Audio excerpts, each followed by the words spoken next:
एक साल बीत चुका था। ढोलकपुर वापस शांत था। गांव के लोग फिर से खुशी से जीने लगे थे। हर पूर्णिमा को लोग एक दिया जलाकर ठुन ठुन ठुन साहुर को याद करते थे। पर एक रात कुछ ऐसा हुआ जो फिर से सब कुछ बदल के रख दिया। लाशें फिर से मिलने लगी। हर 2 दिन बाद किसी न किसी के घर के सामने एक कटी हुई लाश पड़ी होती। गांव फिर से कांप उठा। एक दिन सब लोग महाराज के पास पहुंचते हैं और रो रो कर गांव की घटनाओं के बारे में बताते हैं। रात को महाराज 2 सेनापतियों से कहते हैं, जाओ और खोजो इस कांड के पीछे कौन है। लेकिन सुबह सिर्फ उनकी लाशें लौट कर आईं। एक का सिर था ही नहीं, दूसरे के पैर कट चुके थे। महाराज समझ गए कुछ तो लौट आया है, कुछ जो सिर्फ मौत का खेल खेल रहा है। और फिर कहते हैं, अब इस जंग का सामना मुझे ही करना होगा। उसी रात महाराज चुपके से गांव में आते हैं और एक पेड़ के पीछे खुद को छुपा लेते हैं। और ठीक रात के 2:30 बजे अचानक कहीं से धुआं छा जाता है और उस धुएं के अंदर से एक आवाज आती है,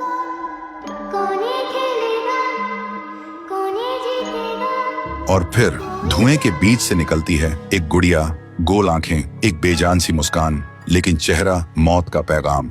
वो गुड़िया एक घर के गेट तक जाती है और बच्चों जैसा एक गाना गाने लगती है। उसके गाने की आवाज सुनकर एक आदमी बाहर आता है और अगले ही पल वो गुड़िया उसका सिर चबा जाती है। वो आदमी तड़प तड़प के वहीं जमीन पर गिर जाता है। महाराज सब कुछ देखते हैं। उनकी आंखें भर जाती हैं। उन्हें समझ आ जाता है इसके सामने जाना मतलब खुद का अंत लिखना है। अगली सुबह गांव के लोग इकट्ठा होते हैं। महाराज कहते हैं, ये पिछले भूत से भी ज्यादा डरावनी है।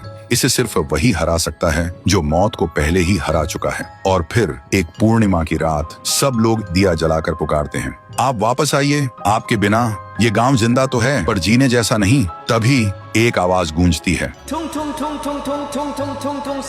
और उसी देह की आग से एक जलता हुआ पेड़ बनने लगता है और उसी पेड़ में से ठुन ठुन ठुन साहुर निकलता है। तभी फिर से वही धुआं छा जाता है और उसके साथ ही एक आवाज।